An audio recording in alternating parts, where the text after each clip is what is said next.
so great to be here with Bob and with Lee as part of this chamber. And I want to first congratulate the chamber for 5 great successful years that I think makes this chamber one of the best chambers for Hispanics in America. So congratulations for what you've done.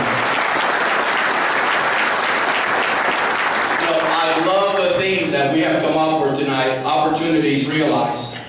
I think from the Hispanic Chamber point of view, this is an opportunity for you to form business connections, opportunities to support the community, and opportunities to better yourselves. But often in life, when we think about obstacles, we try to avoid them. One of my early lessons in life, and that's why I call the book Obstacles Welcome, is that most often opportunities are disguised as obstacles and difficulties.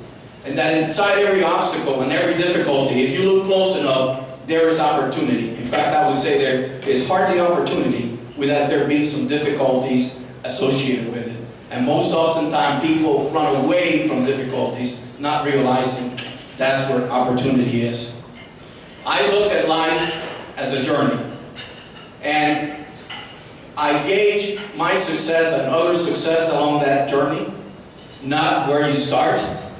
It's not where you start in life, it's where you end, and how you deal with the adversities that you face along the way. They're the ones that unlock the opportunities that sometimes are perceived as difficulties.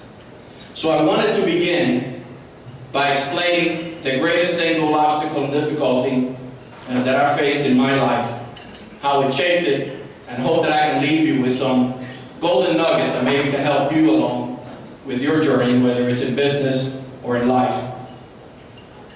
I was born in Cuba, like Greg said, and in the years that followed the Cuban Revolution of 1959, changes came quickly and hit hard for my family, a family that had a strong work ethic, traditional values, and religious faith.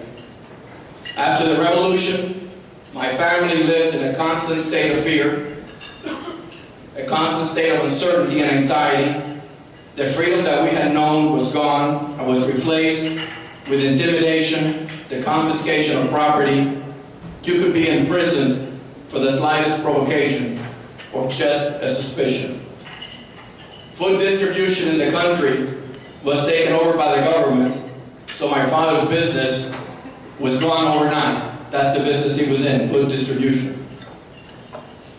After a lot of soul searching, my parents made the difficult decision to leave the country, guided by that beacon of hope, freedom, and opportunity that is the United States of America. But before you could leave, you had to leave everything behind to the state. You had to leave your home, your savings account, basically every material possession, and leave essentially with a shirt on your back. As tough as that decision was for the family to leave the country, an even more difficult decision awaited us when we got to the Havana airport, prepared to fly to the U.S. I was 10 years old.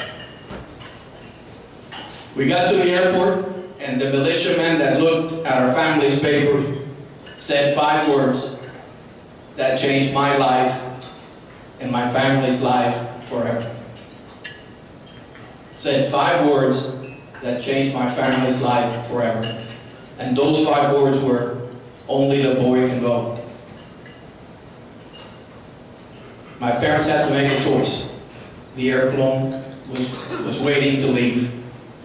We did not have any family in the United States.